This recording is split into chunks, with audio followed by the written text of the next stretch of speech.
cœur est meurtri. J'ai de la peine pour toi, mon ami. Si tu connaissais l'amour de Dieu, qu'il veut te donner tel que tu es, tu viendrais à lui le cœur heureux pour trouver la paix. Confie-toi en Jésus, crois en lui et il va restaurer ta vie.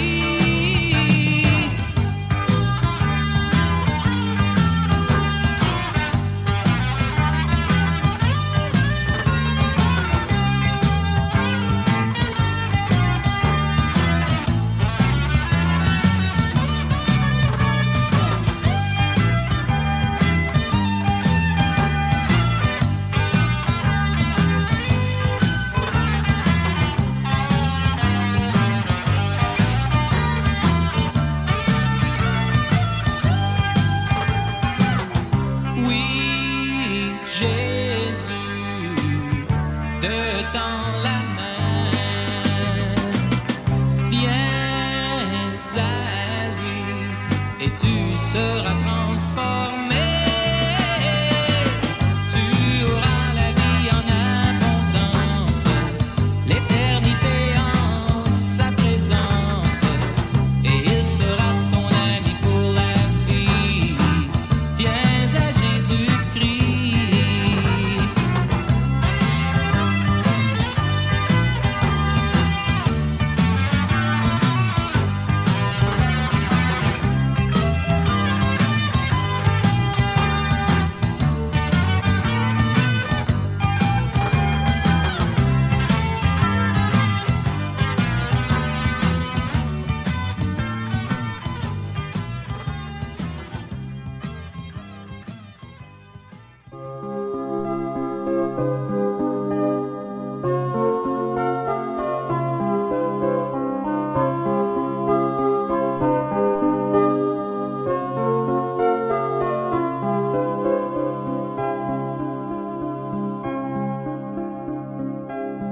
Tu te sens faible parfois, personne pour t'aider. Tu te sens triste, personne pour te consoler. Tu te sens seul parfois, personne avec qui marcher. Tu te sens délaissé, personne pour t'aimer. Regarde à moi, mon nom est Jésus, je te guérirai. Quand ils ont percé mes mains, à toi j'ai pensé. Regarde à moi, mon nom est Jésus, je te consolerai. Quand ils ont percé mes pieds, à toi j'ai pensé.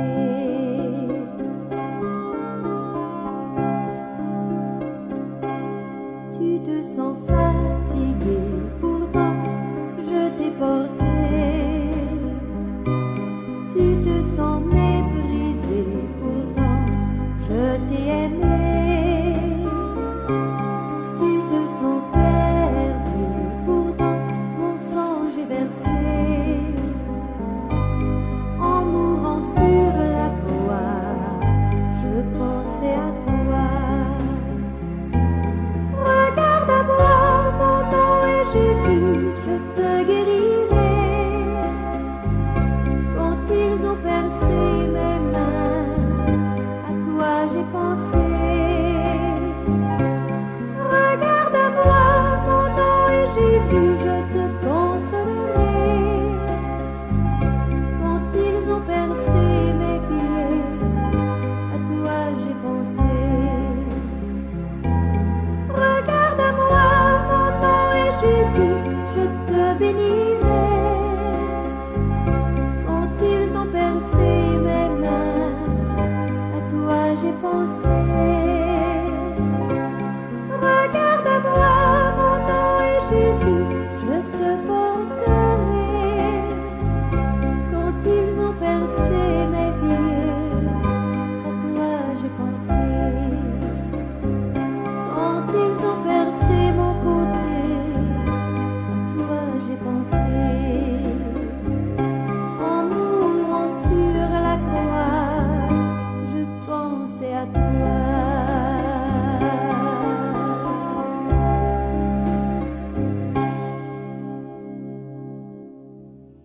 L'amour de Dieu pour toi.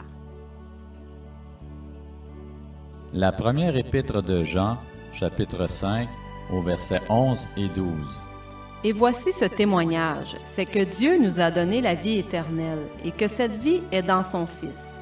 Celui qui a le Fils a la vie. Celui qui n'a pas le Fils de Dieu n'a pas la vie. Ce passage te dit que Dieu t'a donné la vie éternelle et que cette vie est en son Fils Jésus-Christ. Autrement dit, la manière de connaître la vie éternelle, c'est de connaître le Fils de Dieu. Toute la question est de savoir comment. Ton problème en tant qu'homme. Le péché qui te sépare de Dieu. L'être humain est pécheur et perdu. Dieu est saint et juste. Le livre d'Ésaïe, chapitre 59, verset 2. Mais ce sont vos crimes qui mettent une séparation entre vous et votre Dieu. Ce sont vos péchés qui vous cachent sa face et l'empêchent de vous écouter. L'Épître aux Romains, chapitre 5, verset 8. Mais Dieu prouve son amour envers nous, en ce que lorsque nous étions encore des pécheurs, Christ est mort pour nous.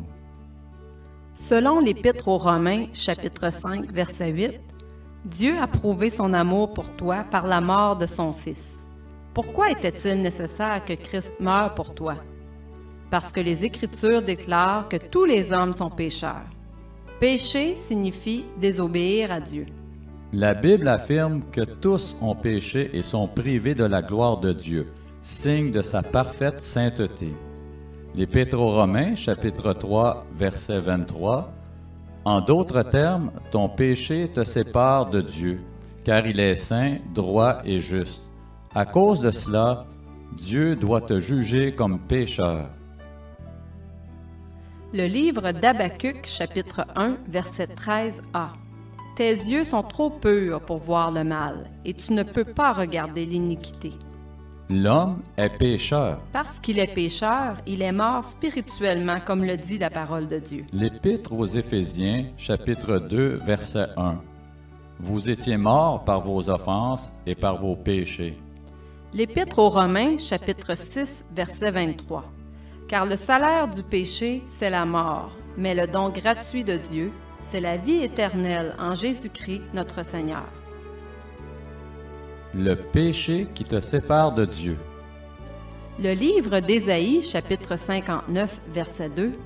Mais ce sont vos crimes qui mettent une séparation entre vous et votre Dieu. Ce sont vos péchés qui vous cachent sa face et l'empêchent de vous écouter. L'Épître aux Romains, chapitre 3, verset 23. Car tous ont péché et sont privés de la gloire de Dieu.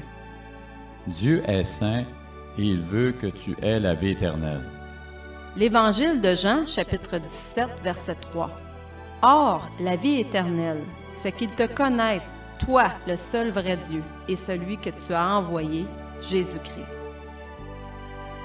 Tes œuvres ne te sauvent pas.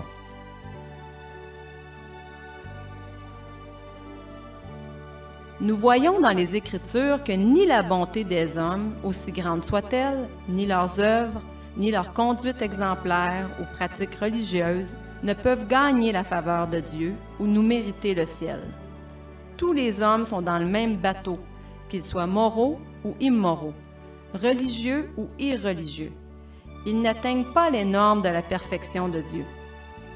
Après avoir fait la distinction entre l'homme immoral, moral et religieux dans l'Épître aux Romains, du chapitre 1, verset 18 au chapitre 3, verset 8, l'apôtre Paul déclare que Juifs et Grecs tombent sous l'empire du péché, car il n'y a point de juste, pas même un seul.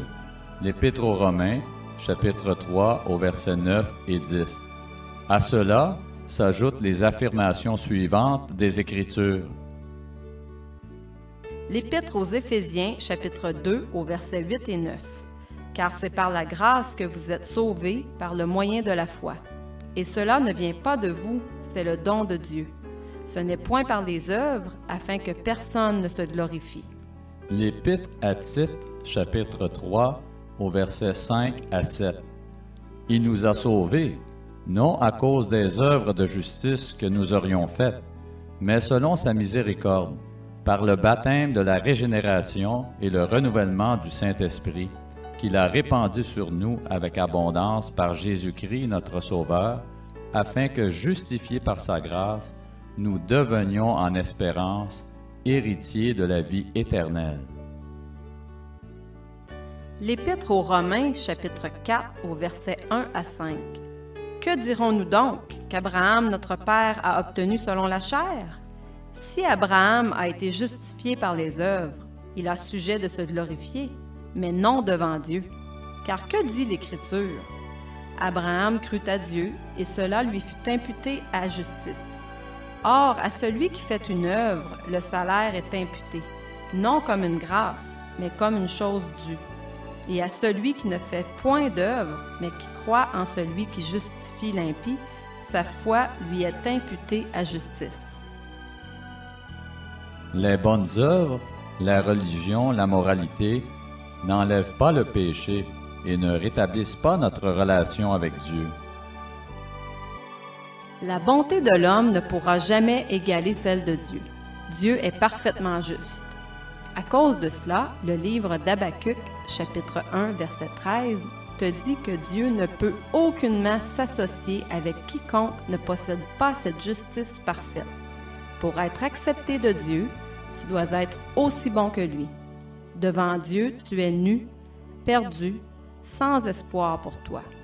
Ta vie, aussi bonne soit-elle, ne pourra jamais te mériter le ciel ou la vie éternelle. Quelle est donc la solution? Dieu a une solution pour toi. Non seulement Dieu est-il parfaitement saint, une sainteté que tu ne peux atteindre par toi-même ou par tes bonnes œuvres, mais il est aussi amour, plein de grâce et miséricordieux. À cause de son amour, de sa grâce et de sa miséricorde, il ne t'a pas laissé sans espoir ni solution. L'Épître aux Romains, chapitre 5, verset 8.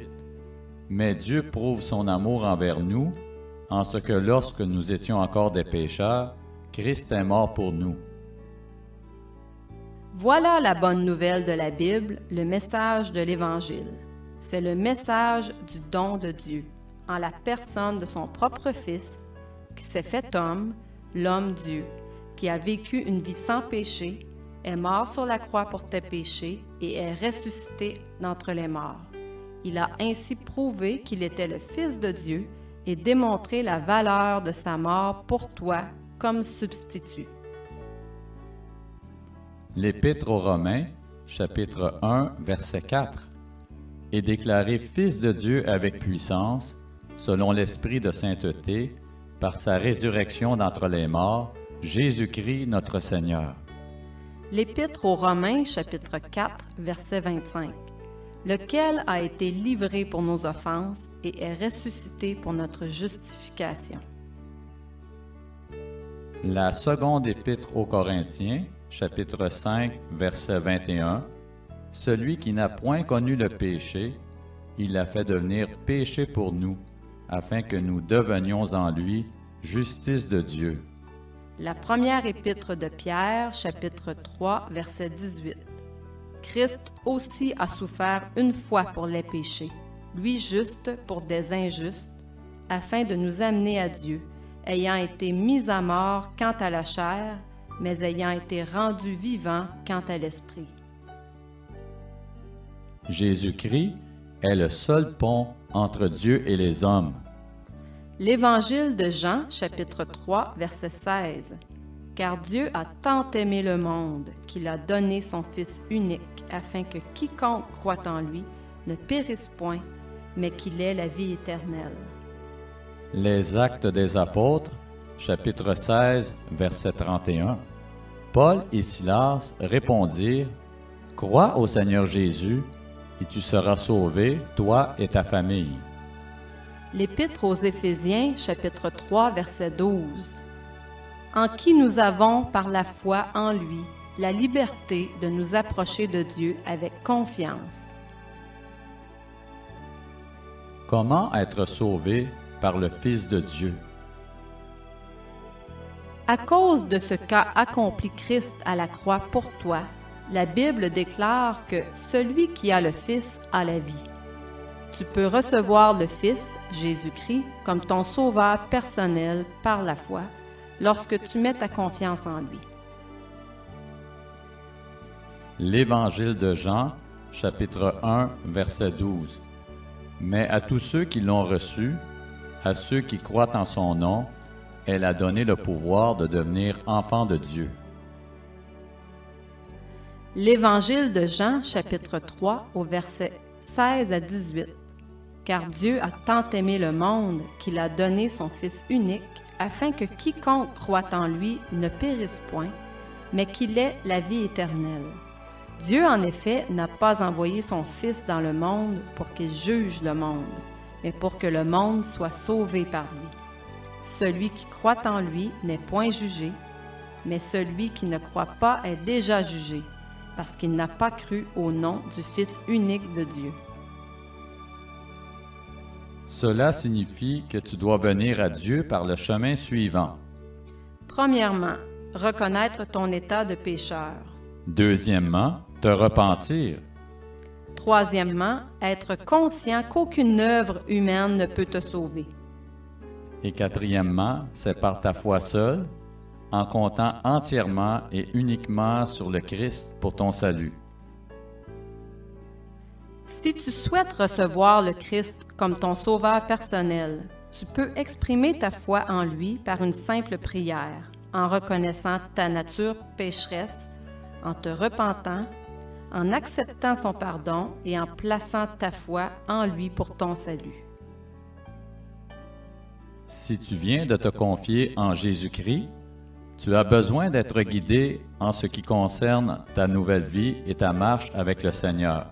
Je te suggère de commencer l'étude des cours ABC pour la croissance chrétienne sur le site internet www.bible.org.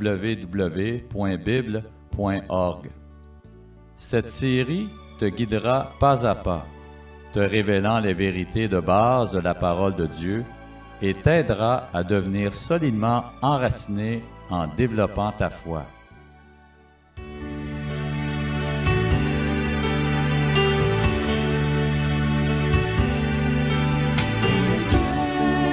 Je suis sans rien à moi, sinon ton sang versé pour moi et ta voix qui m'appelle à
suis